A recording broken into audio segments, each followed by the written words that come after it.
한번 따라서 할까요? 다윗에게 찾아온 영적 침체. 성경을 읽을 때에 감동과 은혜가 되는 부분 가운데 하나가 성경이 늘 밝은 면만 말하지 않는다는 것입니다. 한 인물에 대해서 이야기할 때도 그가 가지고 있는 장점이나 놀라운 믿음만을 자랑하지 않습니다. 반드시 그가 가지고 있는 단점 또 어두운 면을 숨김없이 드러내고 있습니다. 다시 말하면 한 사람의 신앙과 인생의 굴곡을 숨김없이 다 말씀하고 있다는 것입니다.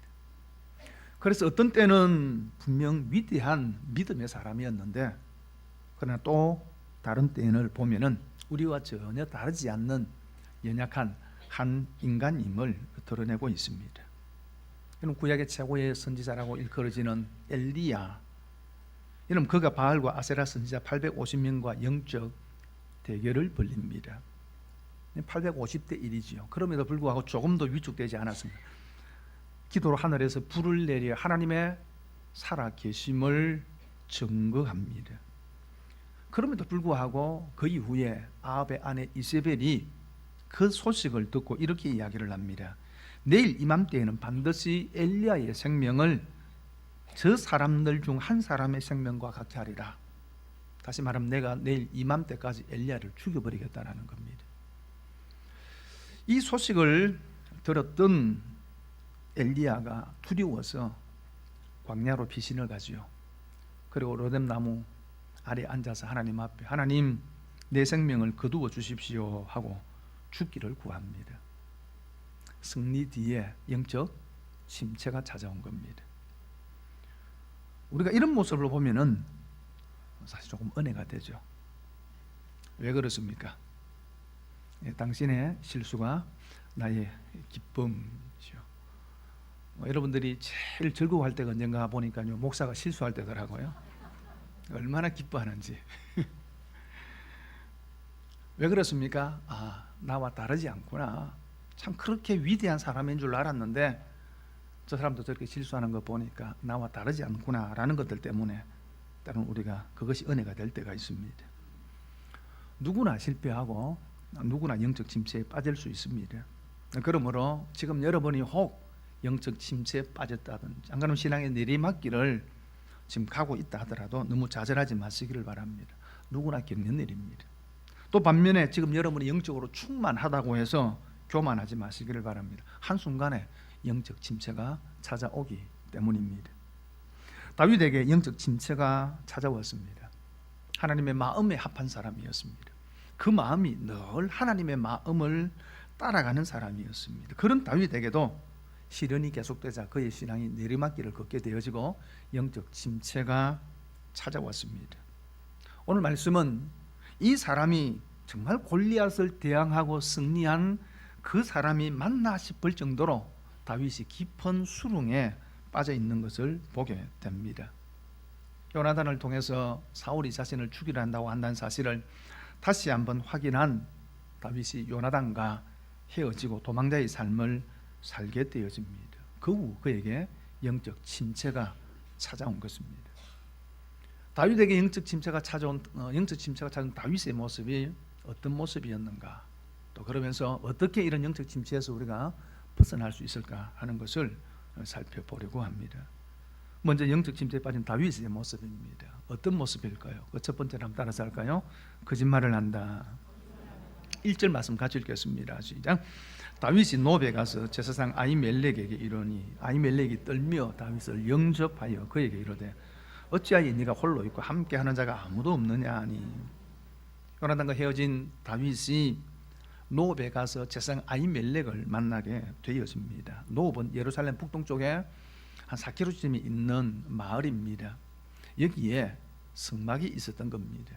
이스라엘 백성들이 가나안 땅에 정착하고 난 이후에 실로라는 곳에 약 350년 동안의 성막이 있었습니다. 그런데 블레셋에 의해서 실로가 파괴되자 이제 노브로 성막을 옮기게 되어지고 거기에 제사장들이 집단적으로 거주하고 있었던 겁니다. 다윗이 거기에 찾아갔습니다. 제사장들의 도움을 받기 위해서이지요. 근데 대제사장이 아히멜렉이 다윗의 갑작스러운 방문을 받고 떨었다, 그렇게 말씀을 합니다. 사울의 사위이며 군대의 장인 다윗이 갑자기 찾아온 것을 보면서 혹시 무슨 위급한 불길한 소식이 있는 것이 아닌가, 그것이 아니면은 혹 자신을 위험으로 몰아넣을 왕의 어떤 명령을 가지고 온 것이 아닌가 하는 것 때문에 떨었습니다. 그리고 아히멜렉이 다윗에게 이렇게 질문합니다.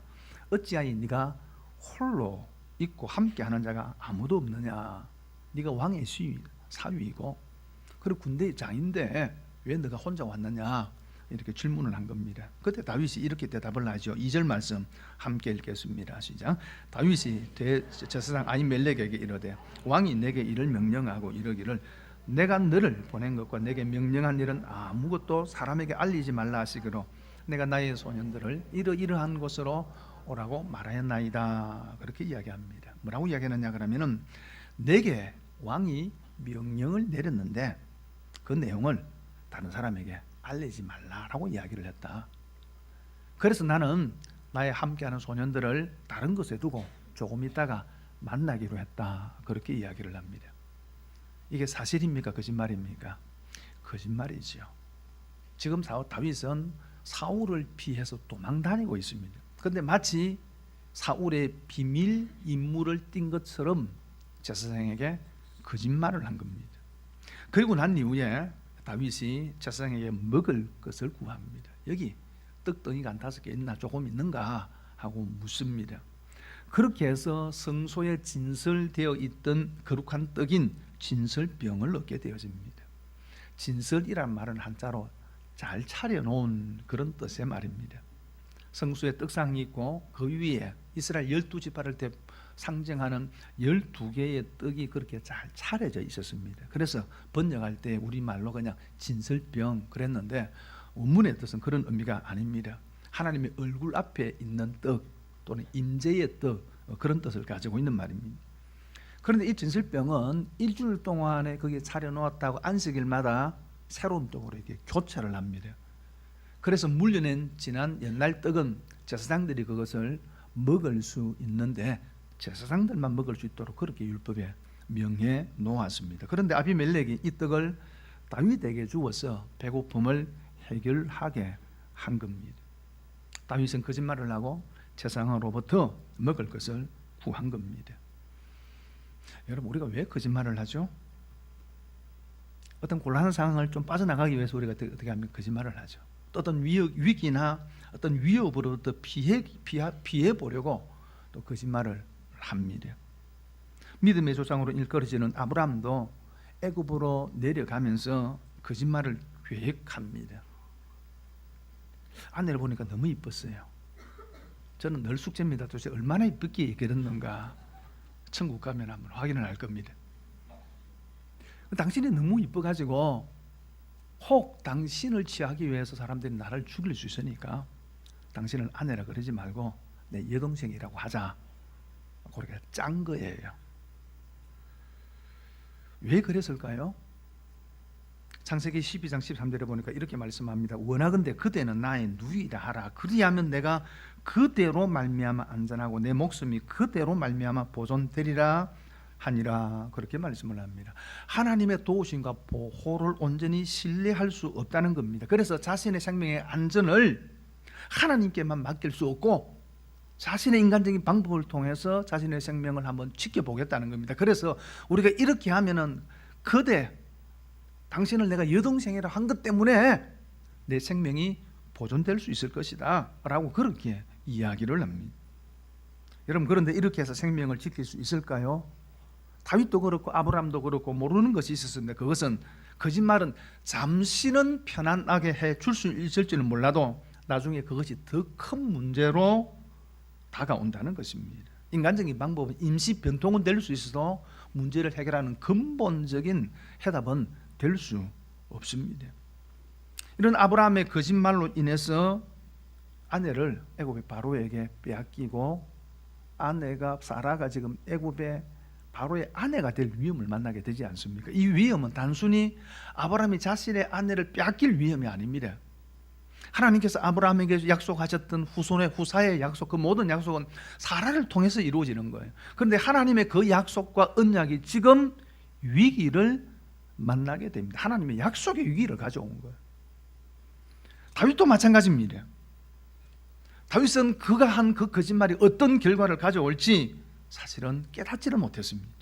오늘 7절에 보니까 이렇게 말씀합니다. 그날에 사울의 신하 한 사람이 여호와 앞에 머물러 있었는데 그는 도액이라 이름하는 에돔 사람이요 사울의 목자장이었더라. 그렇게 말씀을 합니다. 그런데 그때 다윗이 아비멜렉에게 거짓말을 하고 먹을 것을 구할 그때에 그곳에 누가 그것을 지켜보고 있었느냐 그러면은 도액이라고 하는 사울의 목자장이었던 도액이라고 하는 사람이 그것을 지켜보고 있었습니다.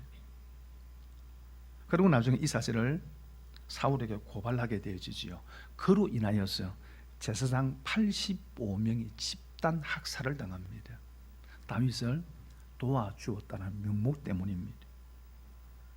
여러분, 거짓과 속임수는 결코 문제 해결의 방법이 아닙니다. 그럼에도 불구하고 우리가 영적으로 심취해지면은요, 한순간의 곤란함을 피하기 위해서 거짓말을 하는데 그 거짓말이 더 큰 문제를 가져온다는 것입니다.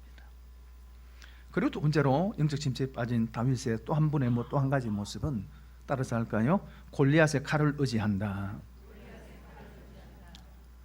아히멜렉에게 먹을 것을 구하고 난 다음 다윗이 또다시 뭘 구하느냐 그러면은 칼과 창을 구합니다. 내가 왕의 일이 급해서 내 칼을 가지고 오지 못했다. 그러니 여기에 혹시 칼이나 창이 있으면 나에게 좀 달라. 그렇게 요청한 겁니다. 다윗이 이렇게 요청한 이유가 있었습니다. 그것은 거기에 성소에 골리앗의 칼이 보관되어 있었기 때문입니다. 여러분, 다윗이 골리앗을 넘어뜨리고 골리앗의 무기를 가지고 와서 자기의 장막에 둡니다. 그리고 나중에 골리앗의 칼을 성소에 봉헌하게 되어지고 지금 노업에 있는 성소에 골리앗의 칼이 보관되어 있었던 것입니다. 그래서 9절에 보면 제사장이 이르되 네가 엘라 골짜기에서 죽인 블레셋 사람 골리앗의 칼이 보자기에 사여 에봇 뒤에 있으니 네가 그것을 가지려거든 가져라. 여기 그것밖에 다른 것이 없느니라 하는지라. 다윗이 이르되 그것을 내게 주소서, 다른 것이 없나니 내게 주소서 하더라. 그렇게 말씀을 합니다. 왜 다윗이 골리앗의 칼을 가지려 했을까요? 다윗은 그 골리앗의 칼을 가지고 자신을 지키려 한 것입니다. 하나님께서 다윗에게 기름 부어 이스라엘 왕으로 세우셨습니다. 그가 왕이 되어진까지는 안 죽는다 그 말입니다. 다윗은 죽고 싶어도 못 죽는 사람이에요. 그럼에도 불구하고 다윗은 사울의 칼이 두려웠습니다. 사울에 의해서 죽임을 당할 수 있다라고 하는 불안감을 가진 겁니다. 그래서 골리앗의 칼을 가지고 자신을 무장하고 자신의 생명을 지키려 한 겁니다. 자신의 힘으로 자신의 생명을 지키려 한 것입니다. 다시 말하면 하나님의 보호하심과 하나님의 지키심을 신뢰할 수 없었던 것입니다. 여러분, 다윗이 골리앗을 대항하여 싸울 때에는 골리앗의 칼이 조금도 두려워하지, 조금도 그에게 두려움이 대상이 되지 않았습니다. 여러분, 골리앗의 칼을 대항하기 위해서 다윗에게 더 큰 칼이 필요치 않았습니다. 물매와 돌멩이 하나면 충분했습니다. 그가 골리앗을 대항하러 나가면서 너는 칼과 단창으로 내게 오거니와 나는 만군의 여호와의 이름 이스라엘 군대의 하나님의 이름으로 내게 나아간다. 여호와의 구원하심에 칼과 창이 있지 아니함을 내가 보여주겠다. 그런 믿음으로 골리앗을 대항했습니다. 그런데 그런 다윗이 지금은 한때 세피하게 생각했던 골리앗의 칼을 가지고 자신을 지키려 한 겁니다. 여러분, 골리앗의 칼은 하나님을 의지할 때에 그인 골리앗도 이길 수 있다라고 하는 증거입니다. 그 칼을 증거로 삼아서 하나님만을 온전히 신뢰해야 했는데 다윗은 그 칼을 힘으로 삼고 자신을 보호하려 한 것입니다. 영적 침체에 빠지면은 이렇게 됩니다. 인간적이고 세상적인 작은 것을 가지고 자신을 지키려 하는 거예요. 사무엘상 24장 3장 14절에 이렇게 말씀합니다. 다윗이 광야의 요새에도 있었고 또 십광야의 산골에도 머물렀으므로 사울이 매일 잣대 하나님이 그를 그의 손에 넘기지 아니하시니라. 매일 사울이 다윗을 죽이러 찾아 헤맬 그때도 하나님께서 다윗을 숨기셨습니다. 하나님을 의지하고 하나님께 피할 때에 하나님께서 숨기시고 보호하시는데 영적으로 침체에 빠지면은 다윗이 칼로 자신을 보호하려 합니다. 여러분, 영적 침체가 찾아오면은 하나님이 잘 보이지 않습니다. 고난과 문제가 찾아오면은 그 문제가 하나님을 가려버리지요. 여러분, 폭풍우가 몰아치면은 하늘에 해가 보이지 않습니다.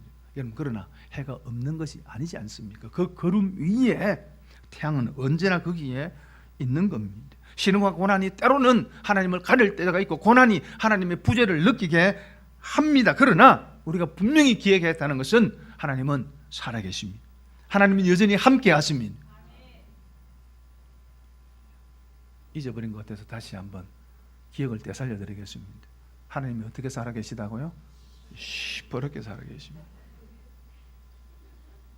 하나님이 시퍼렇게 살아계셔서 오늘도 우리와 함께 하시고 하나님의 백성과 하나님의 자녀를 지키신다는 사실을 여러분 잊지 마시기를 바랍니다. 그리고 영적 침체에 빠진 다윗에게 또 한 가지 보여주는 모습이 따라서 할까요? 사람을 두려워한다. 10절 말씀 함께 읽겠습니다. 시작. 그날에 다윗이 사울을 두려워하여 일어나 도망하여 가드왕 아기스에게로 가니, 그렇게 말씀을 합니다. 골리앗의 칼로 무장했지만은 사울에 대한 다윗의 두려움을 극복하지 못했습니다. 그래서 택한 방법이 망명입니다. 이스라엘을 떠나 이방 나라로 피신 가는 것입니다. 그가 택한 곳이 블레셋의 가드라고 하는 도시입니다. 이곳이 그의 출신지인 유다 지방과 조금 가까이 있었습니다. 그리고 아무리 사울이 자기를 쫓는다 하더라도 적국인 블레셋에게까지 쫓아와서 자기 생명에 해할 수 없다는 생각을 가진 겁니다. 그래서 블레셋으로 피신을 간 겁니다. 여러분, 그런데 지금 다윗은 이스라엘 왕으로 기름 부음 받은 사람입니다. 이스라엘 왕으로 내정된 사람이에요. 그런 그가 적국인 블레셋으로 가서 자신의 몸을 피신한다는 것은 사실은 바람직한 일이 아니지요. 더군다나 이런 선택을 할 때에 다윗은 하나님께 묻지 않았습니다. 다윗이 영적으로 충만할 때는 늘 하나님께 묻습니다. 하나님, 어디로 갈까요? 하나님, 어떻게 할까요? 묻습니다. 그런데 영적인 침체에 빠진 다윗은 기도하지 않았고 그로 인해서 잘못된 결정을 내리게 되어집니다. 그 결과가 어떻습니까? 가드로 내려가면 안전한 줄 알았는데 그것이 아니었습니다. 가드 왕 아기스의 신하들이 다윗을 알아보고 이렇게 이야기합니다. 이는 그 땅의 왕이 아니니까 무리들이 춤추며 이 사람의 일을 노래할 때에 사울이 죽인 자는 천천히요 다윗의 만만이다라고 한 그 자가 아닙니까? 무슨 말이에요? 그런 사람이, 그런 자가 지금 우리 땅에 왔으니까 어떻게 하자고요? 처단하다는 거, 기회라는 거죠. 그런 다윗을 죽여서 앞으로 다른 일들에 대한 어떤 위험을 미리 막자, 그렇게 이야기를 하는 거예요. 여러분, 이 말을 들었던 다윗이 12절에 이렇게 이야기합니다. 다윗이 이 말을 그의 마음에 두고 가드왕 아기스를 심히 두려워하여, 사울의 두려움, 사울에 대한 두려움 때문에 피해서 블레셋 가도로 내려왔는데 거기에서 더 큰 두려움을 만나게 된 거예요. 자신이 찌라고 생각하는, 그래서 고향에만 보면은 공포에 사로잡히는 한 사나이가 있었습니다. 그래서 결국은 정신병원 입원을 해서 수개월 동안의 치료를 받고 난 이후에 완치 판정을 받고 퇴원을 하게 되어졌습니다. 퇴원 수속을 받고 병원을 막 나서는 순간 현관 앞에 고양이 한 마리가 앉아있는 겁니다. 놀라서 뛰어들어와서 의사 선생님에게 이야기를 합니다. 선생님, 현관 앞에 고양이가 있습니다. 그래서 선생님이 이야기합니다. 이제 당신은 쥐가 아닙니다. 더 이상 그래서 고양이를 무서워할 필요가 없습니다 라고 하니까 이 사나이가 하는 말, 선생님, 저도 제가 이제는 더 이상 쥐가 아니다는 사실을 제가 알고 있습니다. 그런데 이 사실을 저 고양이도 알까요?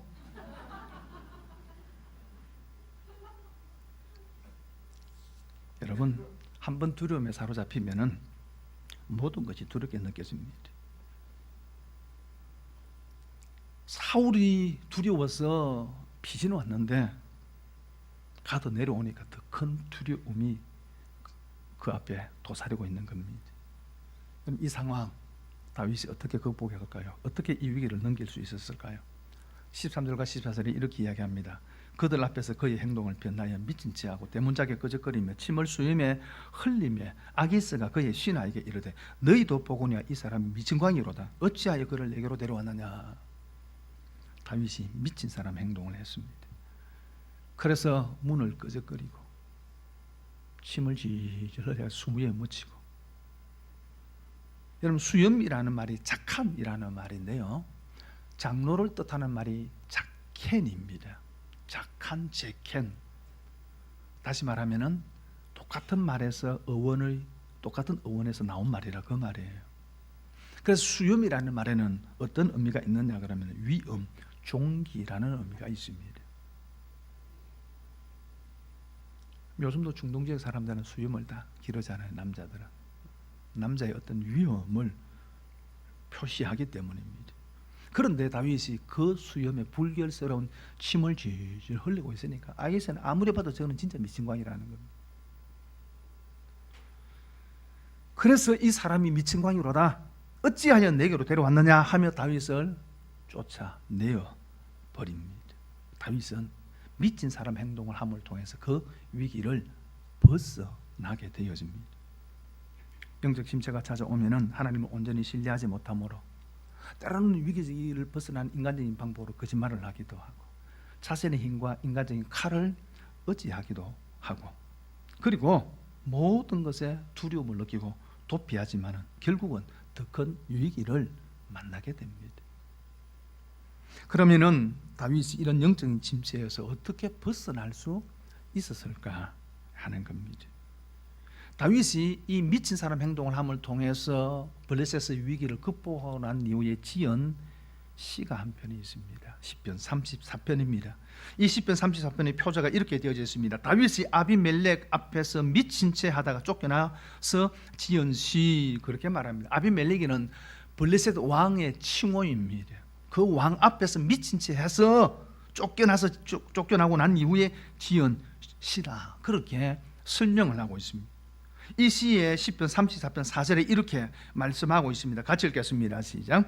내가 여호와께 간구하며 내게 응답하시고 내 모든 두려움에서 나를 건지셨도다.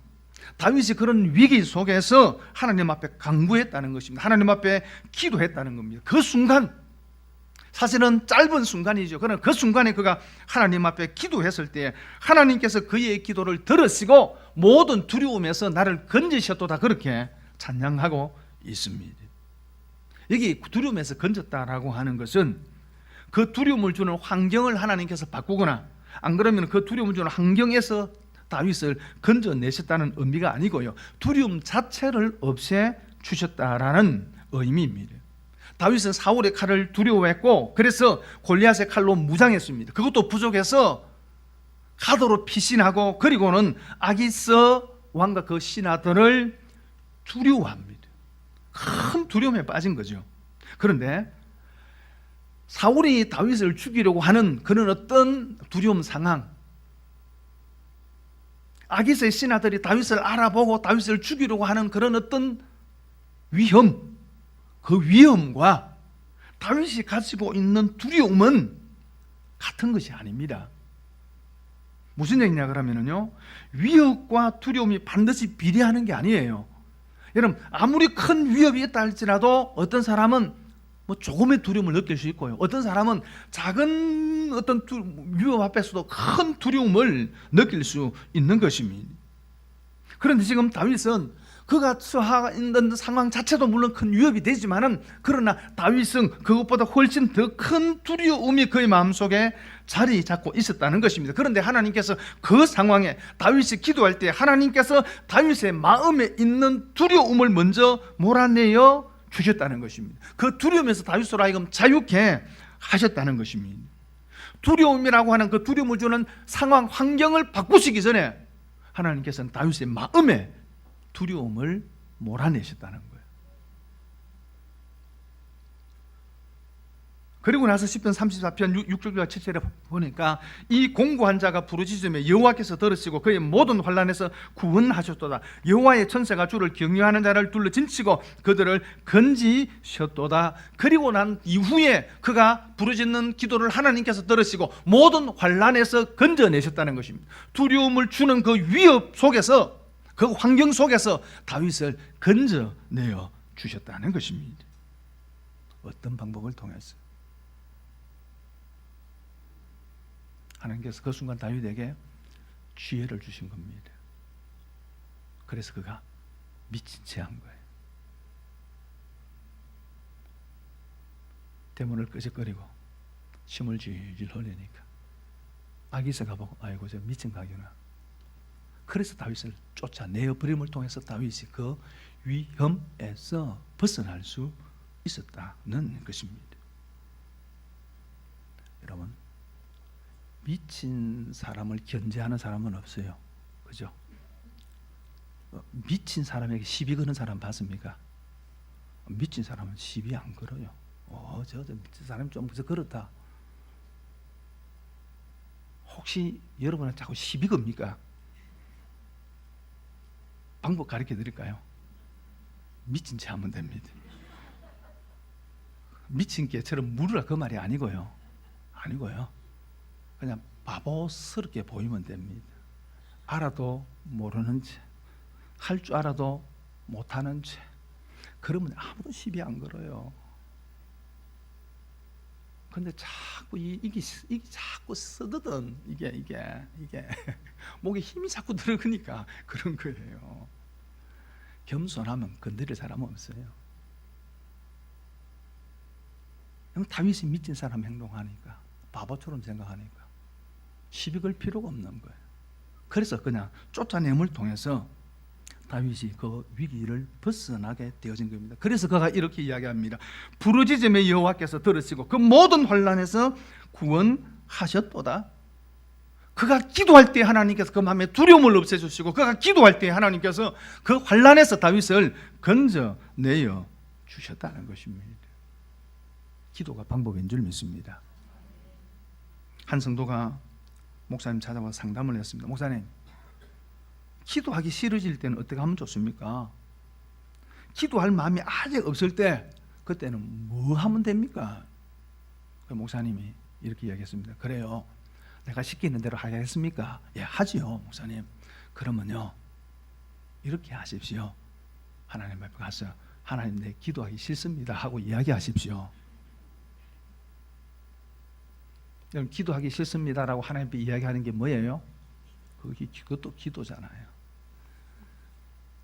기도의 방법이 없다 그 말입니다. 다른 어려움이 계속돼도 내 기도가 하나님 앞에 응답되지 않는 것처럼 느껴져도 어떻게 하라고요? 그래도 기도하셔야 됩니다. 때로는 그렇게 이야기하시는 분들 있잖아요. 기도가 돼야 기도하죠 이러는 겁니다. 기도하기 안 되는데, 또는 어떤 분들은 기도하기 싫습니다. 하면 뭐 합니까? 그런 사람들 제가 이렇게 이야기합니다. 그럼 뭐 할 건데요? 기도 안 하면 뭐 할 거예요? 그래도 기도해야 되죠.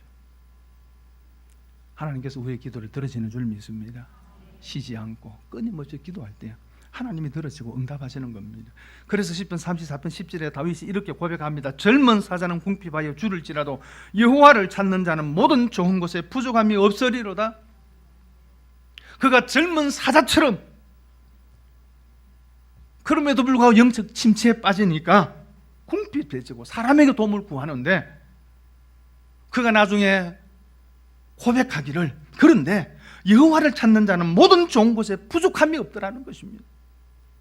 8절 말씀에도 너희는 여호와의 선하심을 맛보아 알지어다. 그에게 피하는 자는 복이 있도다. 그가 골리앗의 칼을 의지하고 사람을 찾아가서 피하려 했는데 그것이 얼마나 무익한지를 깨닫게 되어진 겁니다. 그래서 이렇게 고백합니다. 그에게 피하는 자가 복이 있다. 하나님께 피하는 자가 복이 있고, 하나님 안에 참된 안전이 있고, 하나님 안에 참된 안식이 있더라는 것입니다. 여러분, 그렇습니다. 그리스도의 십자가 그늘만이 우리에게 참된 안식자가 되는 줄 믿습니다. 그러므로 우리가 삶의 어려움이 찾아오고 위기가 찾아오고 때로는 내 마음속에 영적인 침체가 찾아와서 아무것도 할 수 없는 그런 상황 가운데 있다 할지라도 기도하시길 바랍니다. 십자가를 피하시기를 바랍니다. 하나님께 피하시기를 바랍니다. 거기에 모든 문제를 해결하는 키가 있는 거예요. 여러분, 누구에게나 찾아옵니다. 누구에게나 영적인 침체가 찾아옵니다. 누구에게나 영적인 내려막길이 찾아올 때가 있습니다. 여러분, 그때 좌절하지 마시고 그럼에도 불구하고 기도하시고 그럼에도 불구하고 하나님을 찾으시고 그래서 영적 침체를 극복하는 믿음으로 승리하는 삶을 살아가는 저와 여러분들 되시기를 바랍니다.